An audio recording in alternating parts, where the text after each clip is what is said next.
Welcome to Coming Clean, the podcast dedicated to common sense environmental dialogue, environmental optimism, and real environmental solutions.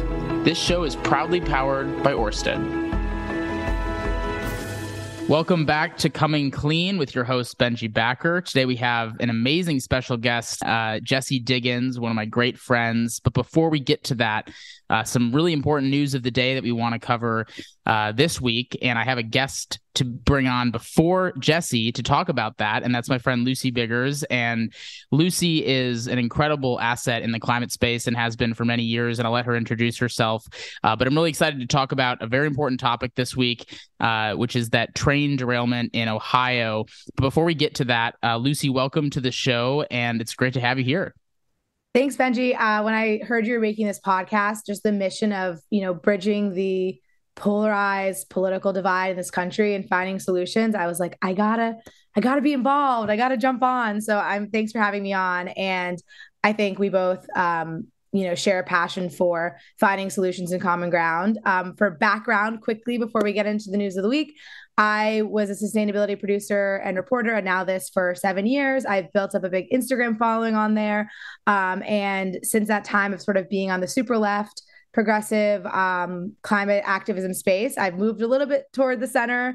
And I'm really looking to, move forward and think about the environmental movement from every angle and not rule anything out. And that's why I loved connecting with you. We became fast friends because we kind of come from different backgrounds, but we share the same values. And so this is like a cool, space to jump into what people are thinking about.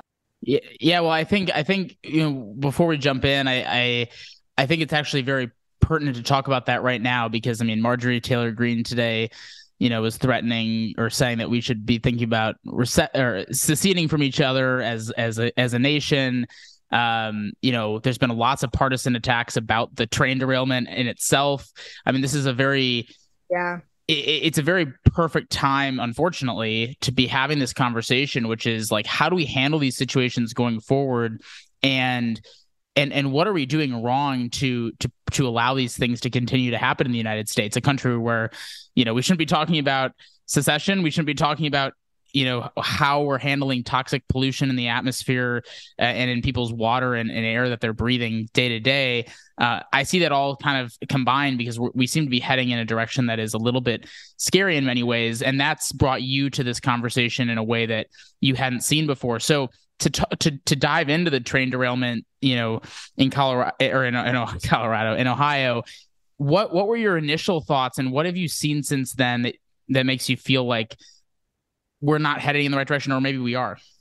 Yeah, I think, a week ago now, I think all of a sudden we're seeing a ton of social media posts. And if you didn't know, obviously there was a train derailment in Ohio by this company, Norfolk Southern. There was toxic chemicals on there that led to an explosion that was visually absolutely insane to see. And at the same time, doomsday-esque. So doomsday, it looked fake. It looked CGI. At the same time, there was no media coverage. So it happened February 3rd. And even I was looking and researching this, like, when did the first, real mainstream media national coverage happen? And it took several days. Like, I want to say like 5 or 6 days. Oh yeah. I had people messaging me on Instagram being like, I don't know, you're in media, like, make sure someone covers this. And like, I think, we have to see everything now through this like political lens, right? And so because there wasn't a political target, or it wasn't happening in a certain kind of community, I feel like because our mainstream news is so, adamant about getting those clicks from their base, it didn't hit any of those notes. So nobody covered it. That's my like immediate take. And I also think that it was just so visual. It was built for social media. And then looking into the fact that like the government like cleared it and was like, oh, you can go back. And then people are like, I don't feel safe. I don't know. There's a lot of things going on, but what was your initial take? Well, I think there's a few threads there. First of all, the visual side of it is really important because obviously this is a really bad situation, and it's something that probably there's going to be probably months and maybe years of investigation as to what happened, why it happened, and so on and so forth, and what could have been done differently. But there are these sorts of horrible environmental disasters every single day that just aren't as visual. And I think it comes to this point where we're looking for that quick hit mentality on social media all the time. And this fit that perfectly. Yeah. And we have to get out of that mindset and pay attention to more than just these like doomsday-esque scenarios that we see visually, because sometimes what looks the worst isn't even the worst thing that's happening. I'm not saying it wasn't bad. Yeah. It was really bad. But so that was one thread. The second is how convoluted the response has been, which I think speaks to how complicated environmental issues are that people don't realize. This happened in a specific town, which is managed by its own government. That government also has a county government within its own state. Then there's also the state government, and then there's the federal government with all the different agencies. And everyone's looking for answers, and no one knows who to look to, because the jurisdiction of who presides over what the solution is or what should have happened is not clear. We don't know. Like, that's why the Biden administration denied some of the funding to go back into there, is because they're like, this is a state thing. And, you know, there's so many different ways to respond to these environmental disasters or to prevent environmental disasters that involve so many overlapping governments. And I think that that's part of the problem here. Yeah. And I think, you know, I almost feel like weirdly I'm defending sort of the mainstream, because I feel like it looked so bad that I think everyone got really scared. But then as I've been researching it, and like maybe this makes me like a normie, I was like, okay, like, yes, there were chemicals that were spilled. Specifically, it was vinyl chloride, which is a colorless glass. It's a ingredient that goes into making PVC plastic resin. And they had to burn it off, because if they did not burn it off, they thought it was going to lead to an explosion. So you lead to this visual thing that we're talking about that's doomsday. In the immediate vicinity, there were pollutants that leaked, and there were animals that died. And I think there was a little bit of a lack of coverage of that and taking it seriously. But I'm seeing people being like, this is America's Hiroshima, and like, this is the next thing. And I'm like, honestly, like, from what I understand, and I will be the first to say I'm wrong if more information comes out, I think it's really bad in the short term, but I don't know if there's going to be like really long-term thing. Like, yeah, if I was living there, I probably wouldn't drink the water from my well for like a few months and drink bottled water. And that sucks. And the government should back you up for that. But like, I don't know, when I was doing this, I'm like, I want to be the one who's like, yeah, like stick it to the man. Like it's because the train tracks are like in disrepair. And then I looked it up. I'm like, okay, actually train track accidents are down by a lot since 2003. And like, you know, the super PAC that donates to Norfolk Southern, the company, it's 50-50 Republican Democrat. So I'm like, wait, there's like not really like anyone to blame. Well, what's really great is that everyone's blaming whoever they want to blame. Like, it's being used as a partisan attack so unnecessarily, because it's so visual, it's emotionally invigorating, and it's allowing people to make political points on TV and say, yeah, have Republicans say, I haven't heard Greta or anyone say anything about this, and Democrats saying, you know, the Republicans are the reason that this happened and all this stuff, and it's just so frustrating. Well, our public discourse is so broken that we want to we consume news and we talk about everything through these political lenses, and that's the only way we want to talk about anything. Like, we can't just be like, okay, what are the facts? And I think in a lot of ways, the way that these bigger media companies were covering it was kind of straight to the facts. And then like people on social media wanted to twist it. They're like, no, there's a cover up, And, you know, like you said, which I think is such a salient point, it's like there are environmental disasters every single day. And I feel like we only really hear about the ones that are oil spills, because that, you know, fulfills a certain agenda. And it's very visual. But like, it is interesting also in this time where we have like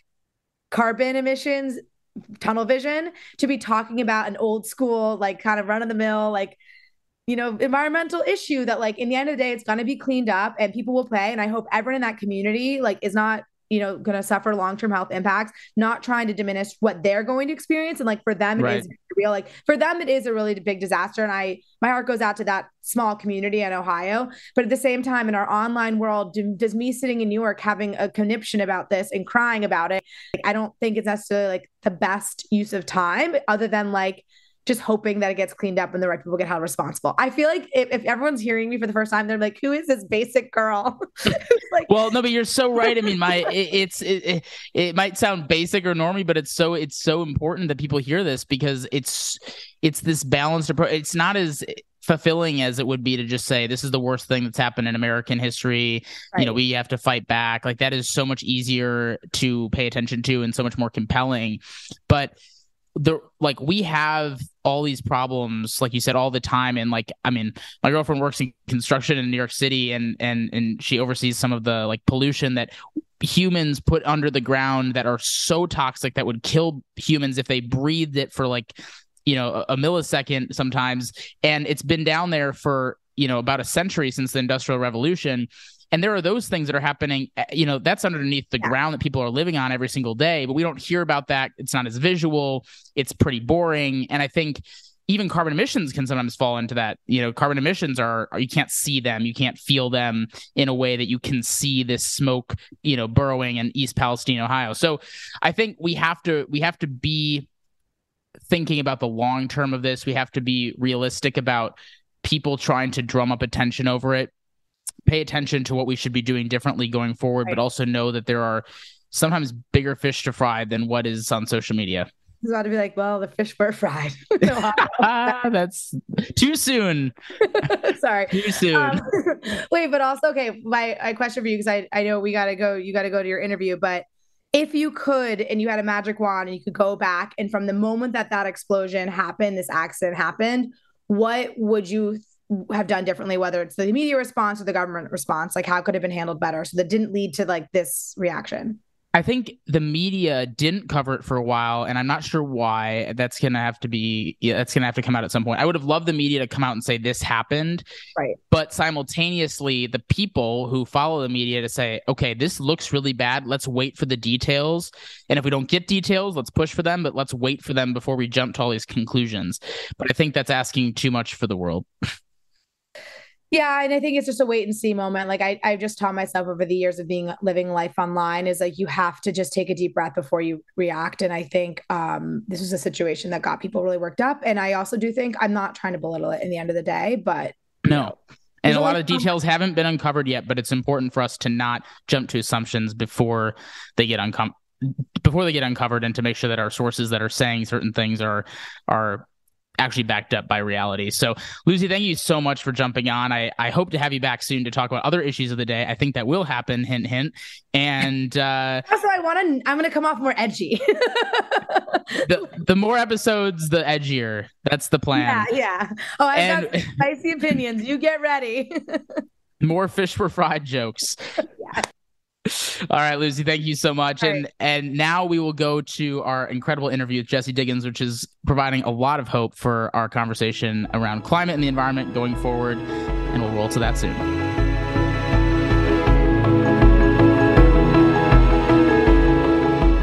Welcome back to Coming Clean. I'm your host, Benji Backer, and I am so honored today to have joining the show one of my favorite people in the world and truly a pioneer in her space, Jessie Diggins. I met Jessie last year at a event that ACC held with Protect Our Winters, actually a really cool event that was held at Arc'teryx in DC, where Jessie was spending the week lobbying Congress to fight climate change.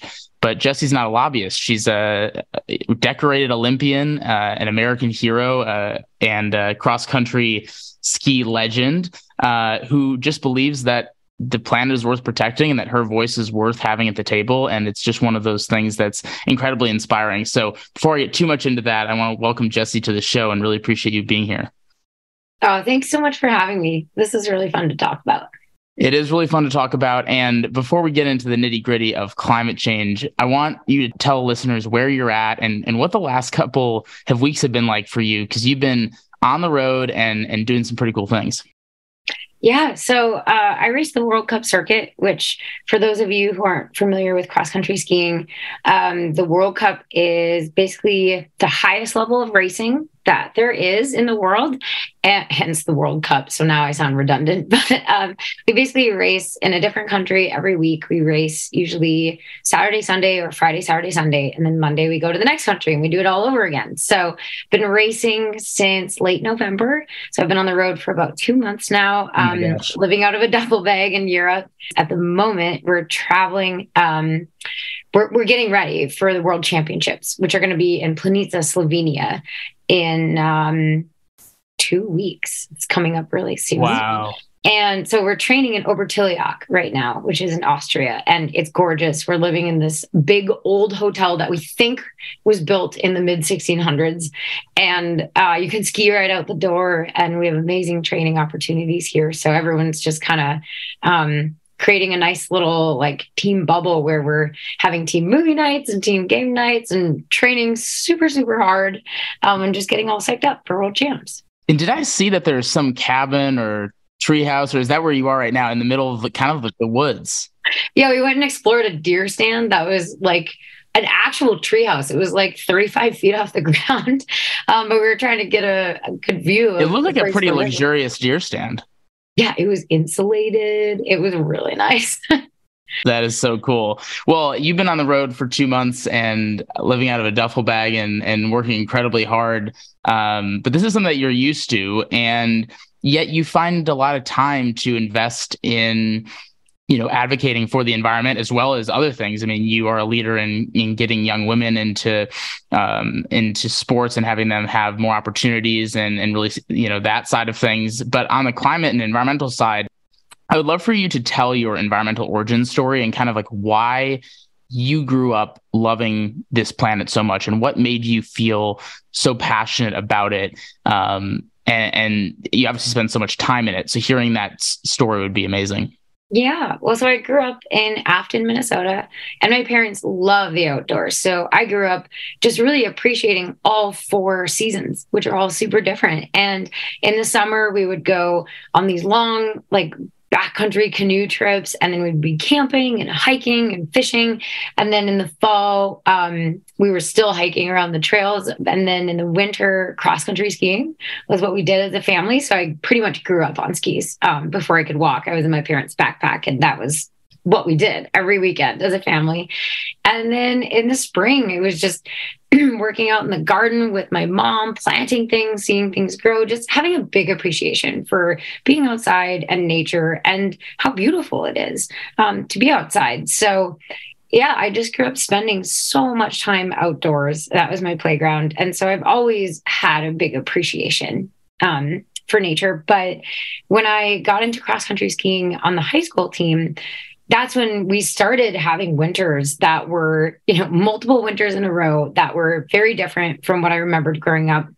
We used to be able to usually go sledding down the driveway, in the winter regularly. And all of a sudden we were having to drive to tiny man-made snow loops at the base of Alpine Mountains in order to go do our races and train at all. And so I think my senior year, literally every single high school meet was held on man-made snow. On courses that we were so fortunate to be on, but not your typical cross-country skiing course because it was up alpine slopes. And so I think it just kind of made me realize, like, wow, this is like, I've always heard about climate change. I believed it. I trusted the science, but I always kind of thought, it's kind of abstract. Like, it's not like hitting home. It's not hitting me in my sport. And then all of a sudden I was like, oh, I am very personally affected by this, which sounds super selfish, but I think for a lot of people, all of a sudden you have these crazy weather patterns and natural disasters that are happening really close together and affecting their lives. And it brings it home in a way that just hearing about it or reading the news or hearing about a study, like that doesn't bring it home the same way as if you're like, wow, I can't do this thing I love to do. And I'm really scared that, my grandkids will never be able to go sledding because we didn't do what we could when we had the chance. So that's kind of how I decided to get more involved. And then after the 2018 Olympics, I won a gold medal with Keegan, and we got a lot of press because it was the first gold medal for our sport in the history of the US. So I kind of was in the situation where I was like, whoa, like I have this platform that I didn't ever anticipate having. I feel like I need to do something that really matters and use my voice in a really meaningful way where, if I never win another ski race again, at least I know I did something when it mattered with the time that I had. And so that's when I joined Protect Our Winners and went on my first lobbying trip.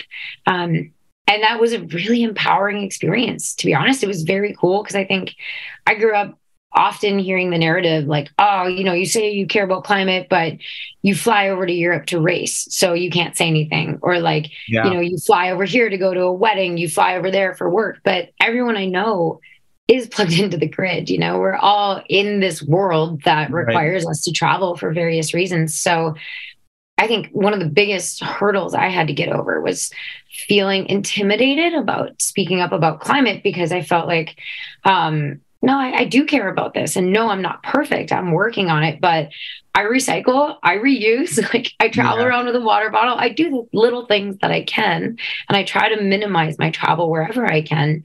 But that doesn't, just because I'm not perfect doesn't mean I'm not allowed to care. And I'm not allowed to try to lobby for bigger policy changes that will really shift the needle. So I think it was definitely a learning curve for me to figure out how to get over that hurdle. Well, a couple of things in that. First of all, I was listening to a Bill Gates interview a couple days ago that I think he might have done a couple weeks ago. And he was asked, how can you say that you're pro-climate while flying around on a private jet? I think it was BBC or someone asked him that. And the reality is that this is such a complex issue that our travel alone is not going to dictate the outcome of it. And it's about using your platform and using your voice and using your time for change. And we have to live in the world that we live in, right? Like, not that that's, almost zero people have access to a private jet, but, he's literally spending billions of dollars to work on this issue.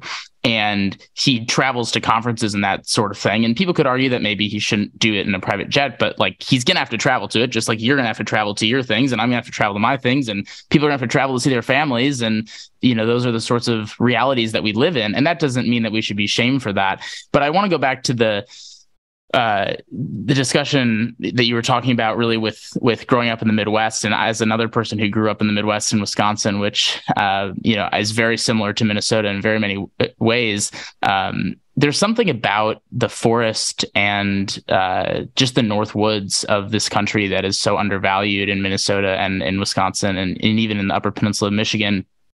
Not really much in the Lower Peninsula. I'm just kidding. But there's a lot of opportunity for people to see the impacts of climate change in their day-to-day lives now, like you were talking about. And I think in the Midwest, it's actually maybe one of the most obvious. I think back to a conversation my grandparents and I had a few years ago where it was starting to click with them that climate change was happening because the snow line in Wisconsin was moving further and further north every single year, and the rain was happening, and the places that they were able to snowmobile, decades ago, haven't had white Christmases in decades. And I think that there's a really stark contrast that can be drawn in the Midwest that you alluded to, that I think a lot of people who even grew up in Gen Z millennial timeframes have seen shift already, in the lack of white Christmases, the lack of snow. And cross-country skiing is such a huge part of northern Minnesota and northern Wisconsin, but even those places aren't getting the snow they used to. So there's a huge issue there that I think people are starting to come to fruition with. But I don't think it's selfish to wait until something like that happens to really understand it, because people don't understand what they don't understand. And even if you're told something, you're never going to really embrace it until you personally are impacted in some way. And I think, fortunately and unfortunately, that's starting to happen more and more. I guess one of the questions that comes to mind off of what you were just talking about with why you're engaging comes to be, you have very little time and you have very little ability to really invest in an issue like climate change, especially traveling and doing all the things that you're doing for your sport. Why do you feel like your voice is so critical to this conversation? Or more so, why do you feel like this is worth spending that very, very precious time that you have to invest? And what sort of impacts are you looking to have through your advocacy that make a significant difference? Because I know that, and I've seen firsthand that it has. Well, that's a great question, because there's all sorts of causes that I'm involved in. As you talked about earlier, like I'm really involved with eating disorder awareness and prevention and getting young girls feeling confident in sport. And, so there's a lot of things that are very important to me. But I think the reason I try to spend so much of this time that I have on climate is because it affects everyone all over the world. And some people, everyone has a voice, but some people may not be able to project that voice forward in terms of like lobbying Congress. And so when you have something like an Olympic gold medal, fair or not, it gets you in the door, right? And it gets people's attention, and it helps you have that meeting with that senator, that representative, and say, hey, listen, I really like this I really want this medal to not be the last one we ever bring home because we don't have any snow to train, like this. It helps you get that message across. So I think that's why I've been really feeling like,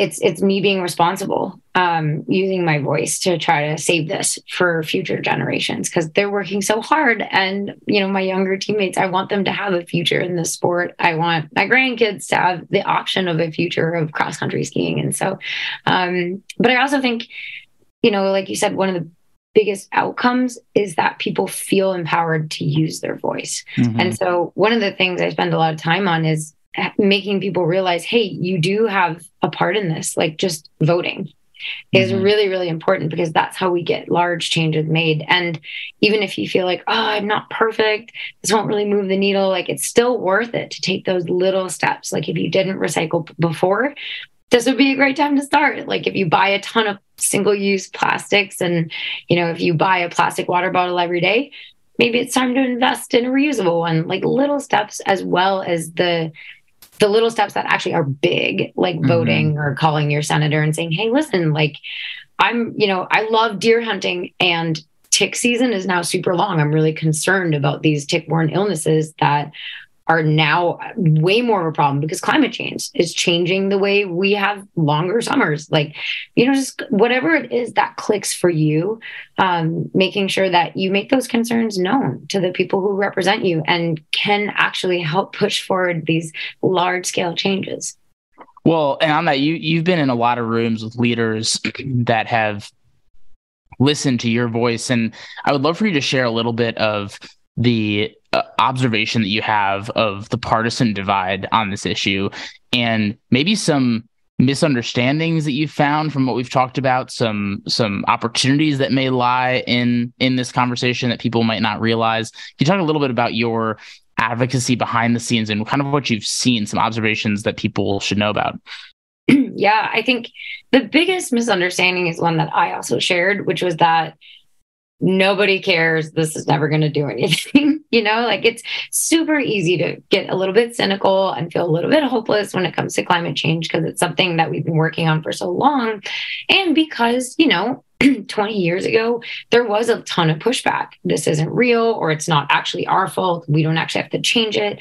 But what was so, so cool and uplifting about going to the Hill this spring was that pretty much everyone was like, yep, I agree. This is a problem. It is man-made, and it's our job to fix it. And it didn't matter which side of the aisle they sat on. Like, everyone, there was various degrees from representative to representative of how concerned they were or where it was on their agenda, because they do have a huge to-do list. And so what I found was that every time we go there and talk to them, it helps push climate to the top of that list. Every time their constituents write a letter or call in and say, hey, I live in Montana. I'm really concerned about protecting our winters. I'm really concerned about our climate.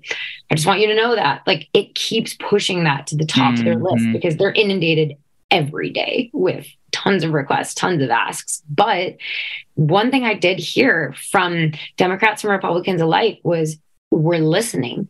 Like, when you guys come and talk to us and share your concerns and, talk about your climate story and why you're so passionate, they're like, this sticks with us. Like, we really are listening. It's not just like, yeah, cool. Can I hold your medal? Bye. They really are concerned about this. And so to me, that made me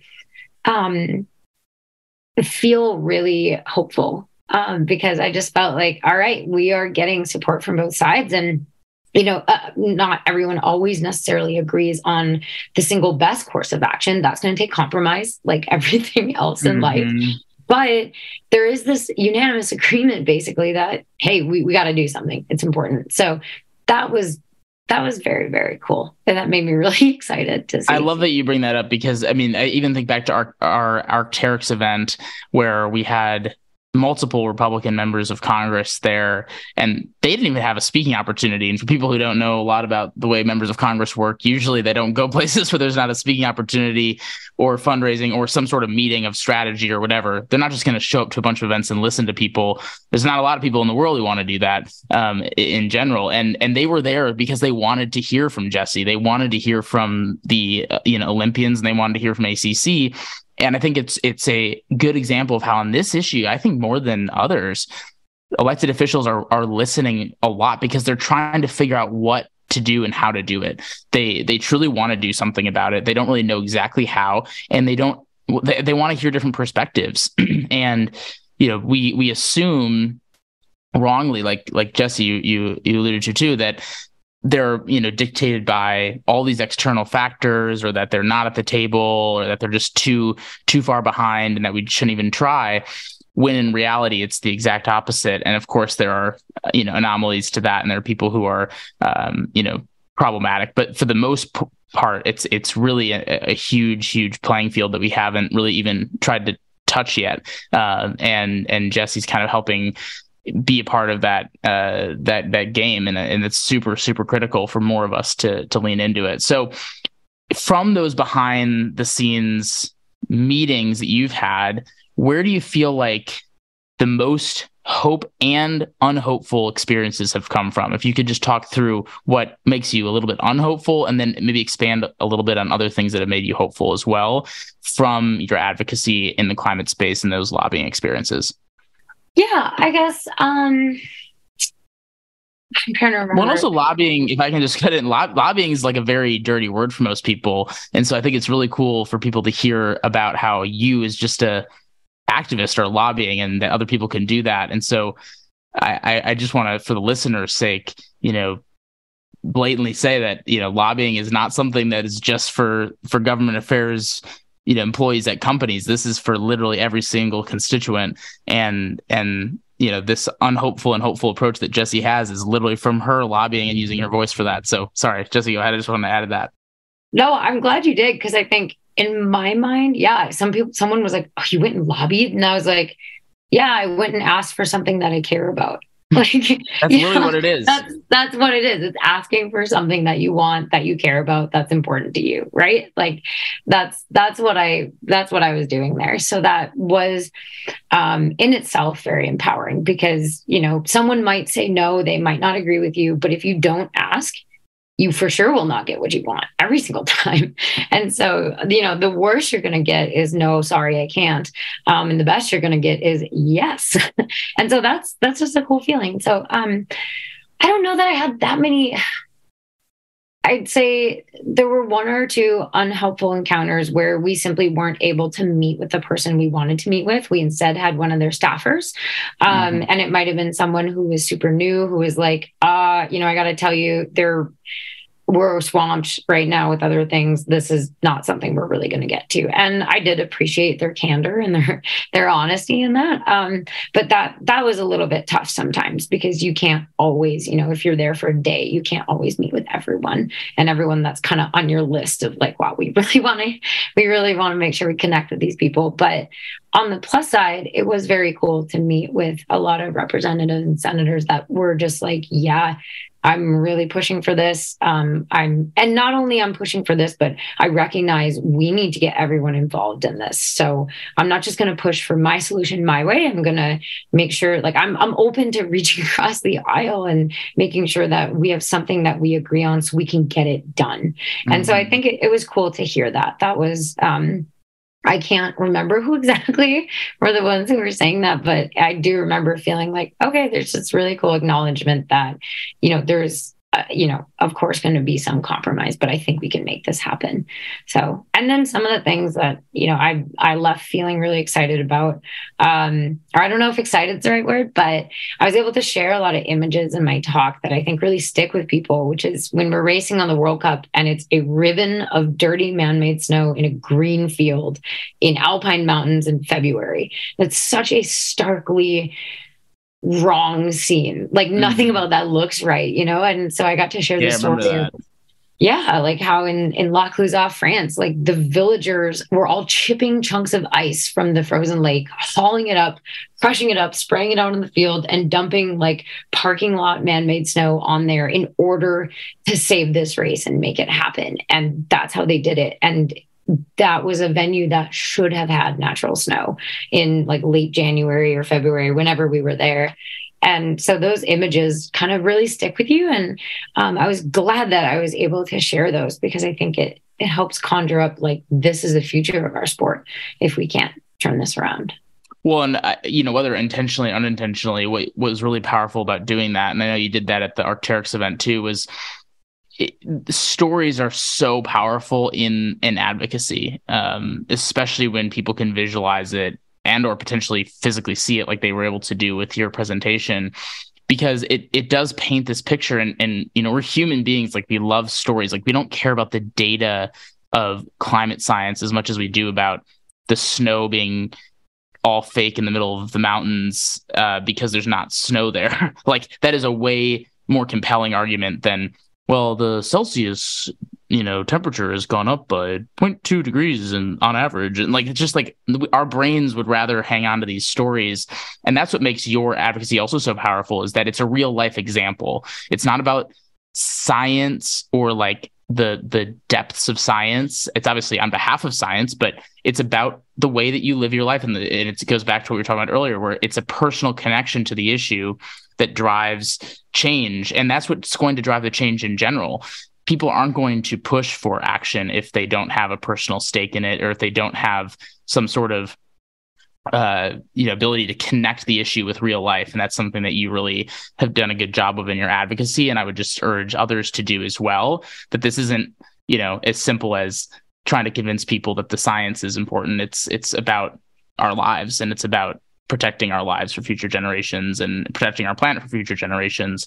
And there are so many amazing and horrifying stories within that. So switching gears for a second, one of the things that I really liked about that presentation too was your American pride that you weaved into it. I think there's a lot of people who say, especially on the right, and sometimes rightfully so, that climate activism is really an anti-American thing, and it's really about kind of shaming and blaming America. And people who oftentimes advocate for climate change are climate change reform, are the people who don't value the incredible opportunities that we have in the United States, and so on and so forth. But you weave your pride for America and your leadership on the world stage as an American into your climate activism. Can you talk a little bit about why that's important to you? Yeah, because I do think, just because something is hard doesn't mean we shouldn't do it, right? And that's something I talked about a lot at the Arc'teryx event, because I talked about the last race I did at the last Olympics, where I raced after having food poisoning. It was the hardest race I've ever done my whole life. There were a lot of reasons why I maybe shouldn't have even bothered to show up on the start line, because it's like, how can you possibly win a medal like this? And I think we tend to think about climate sometimes in that same fashion, where it's like, why should we even bother? We're too far behind. We can't pull this off.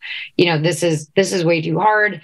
And yeah, it makes people not even want to try. And I think that's not a good enough excuse in my book. Like, just because something's hard does not mean it is not worthy of all your time and attention and effort. So I think it is an opportunity to say, hey, if you are proud of your country, be a leader. It's easy to point fingers and be like, oh, this country and that country, and they're not doing enough. So what?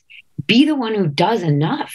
Like, that's how you change a team culture, is you be the one who shows leadership. You be the one who gets the team on track. Be the one who is the guiding light for other people. And if you do the right thing, other people will admire that, and they will want to do the right thing. So I think instead of, pointing fingers or waiting for someone else to lead the charge. I think this is honestly what I see is an opportunity for the US to, turn this into a source of pride. Hey, we're going to do the right thing. We're going to double down on this. We're going to commit. We're going to do everything we can to change this. And I do think other people will follow when they see, and admire somebody doing the right thing. So yeah, I guess that's just how I view it that. instead of like, oh, why bother? Well, I love that. And with the disclaimer that, yes, none of the progress that we make in the United States will matter without China or India or other countries also getting on board. That is true. But at the same time, the crux of that argument for people who say that we shouldn't do anything because of it are basically saying that we should be doing what China and India are doing. And I think anyone, no matter who they are, can say that that's a really horrible way to look at the world. I mean, you're basically saying, we aren't going to do anything because a developing country is developing and a communist-led country who's also developing isn't doing anything. And so we're just going to be like them. And throughout history, if we ever tried to say that argument towards other issues, it would sound really bad to say we shouldn't do something because other countries aren't doing it too. And unlike those issues, this is one that our leadership can actually spread to those countries, because the reason why developing countries aren't engaging in climate action yet isn't because they hate the environment. It's because they can't right now, and they're putting profits over the environment and their own economic growth over the environment. That is totally acceptable, because that is how all of us live our lives, which is why we need to make fighting climate change a profitable thing, something that is affordable, something that expands our economy. And we're getting close to that.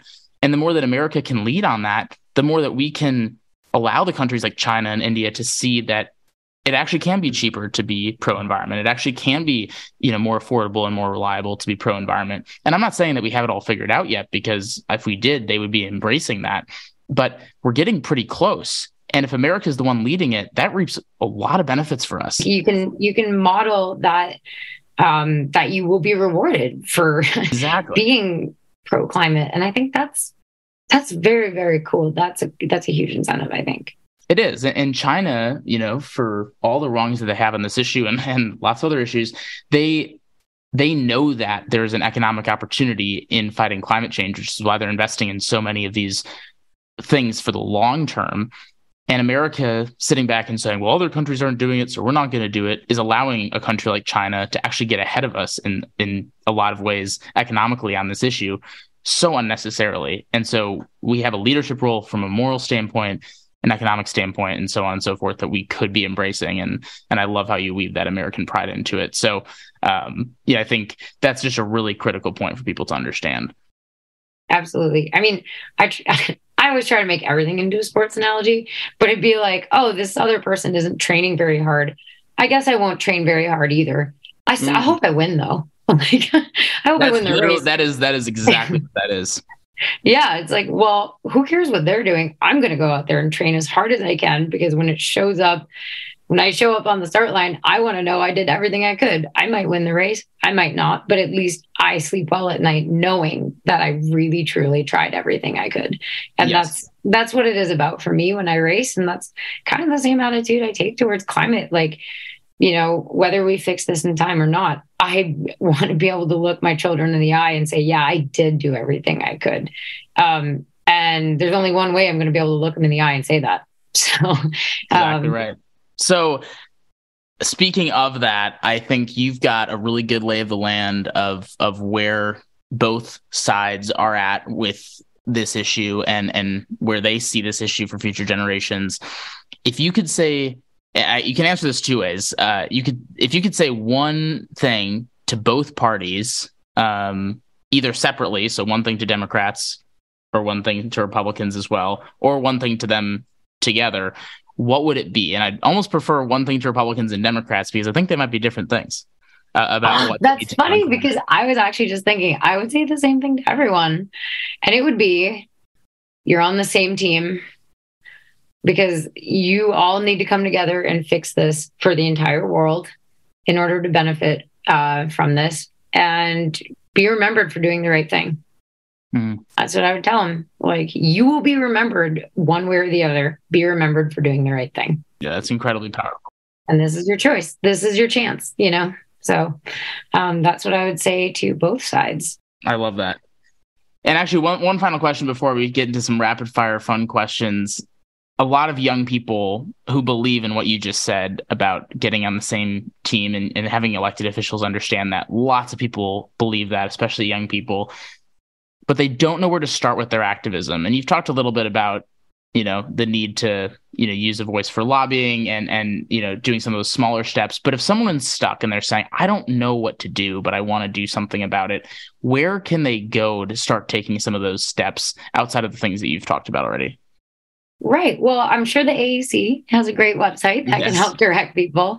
Similarly with Protect Our Winners, you can join POW, and then, when it comes time to vote, you can help by writing letters to your representatives. You can call. They help lay it out so it's pretty easy, because it can be really intimidating, especially like I remember the first time I called my senator, I was just like shaking and sweating. I was like, oh my God. And then I was like, wait, but they're just a human, just like me. And they also have opinions just like me. And they might actually agree with me, and they might care about the things that I care about. So let's just see.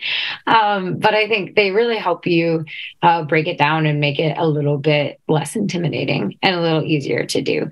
And so I would say start there, find an organization that you trust and respect, like the two I just named, and then, get in touch with them and let them help guide you on how to get into that world of advocacy. I love that. Yeah, I think there's so many organizations out there, obviously POW, ACC, there's so many that you could join that give you those tools. I mean, we provide, and POW does this too, where, we basically send out action alerts where people can use, whether it's social media, email, phone, meetings in person, their voice to advocate for something. And I know POW and ACC are working on one of those together right now, a partnership on that. And I think if you can tap into a network that basically provides these things, and then, wait for the opportunities to come or spearhead some, and those organizations will probably, embrace that. The opportunities are out there, but joining an existing entity definitely helps. And I think, whether it's ours, which is the climate commitment, that's our kind of climate campaign, or it's a specific issue that you care about within climate change, more nuanced. I think elected officials need to hear their voice. And I've heard from elected officials that if they just heard from 2 or 3 more people in their district about an issue, they would have voted a different way.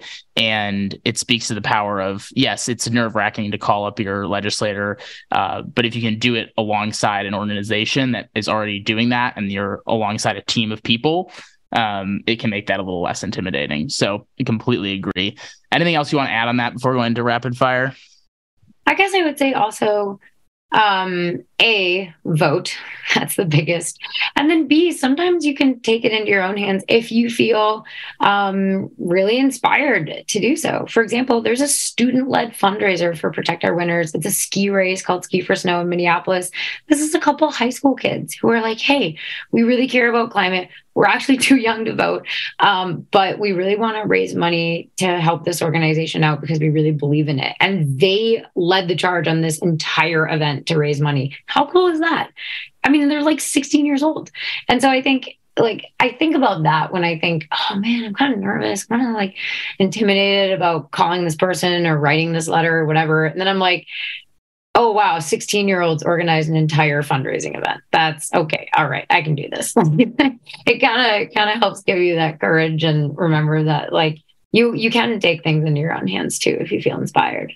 Yeah. I mean, everyone has the power to do those things, but actually young people have, I think, the most opportunity. And a lot of young people think, oh, I got to wait for my time. I got to do my time. I got to put it in this time. I have to work my way up before I'm even allowed to do even something like call a legislator or whatever.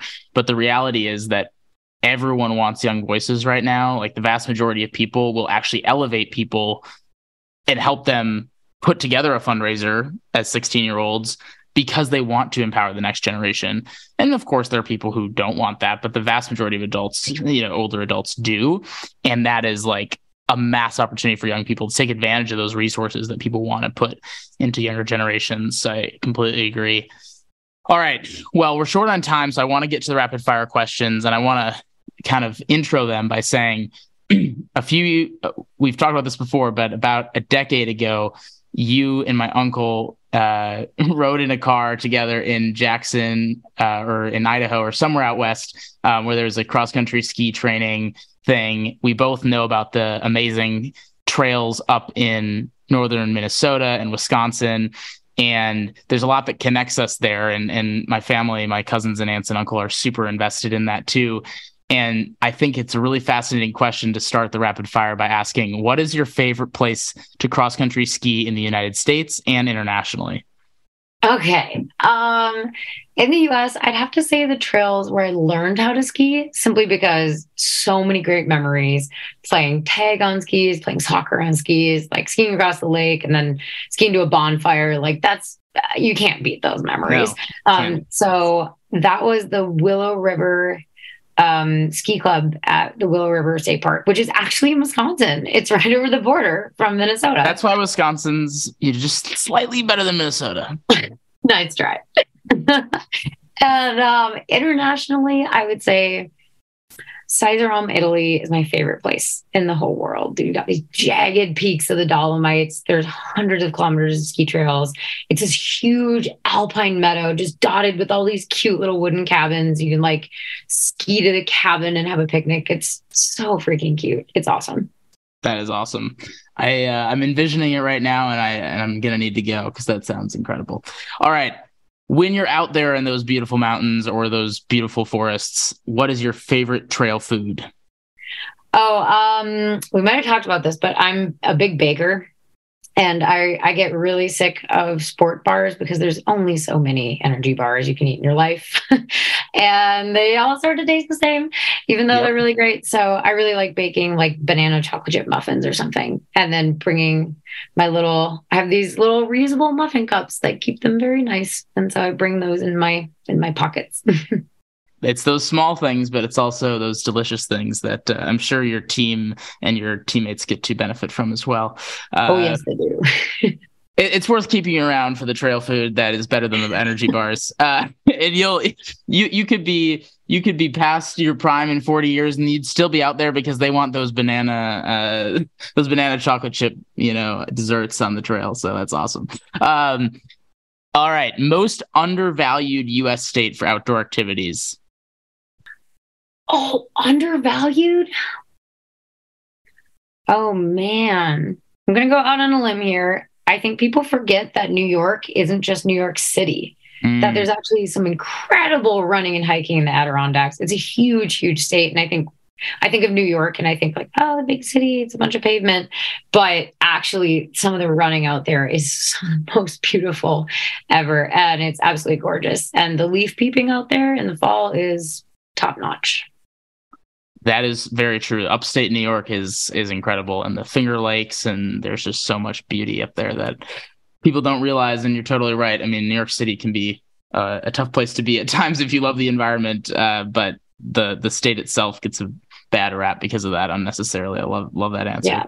Because I would say Minnesota, but I feel like people know about the Boundary Waters by now. And so I feel like people know like, oh, there's some really, really epic like canoe trip opportunities up there. So I don't know that it is undervalued. Yeah, well, I still think it might be, but less than it used to be. And I think increasingly so it's being more valued on that side of things.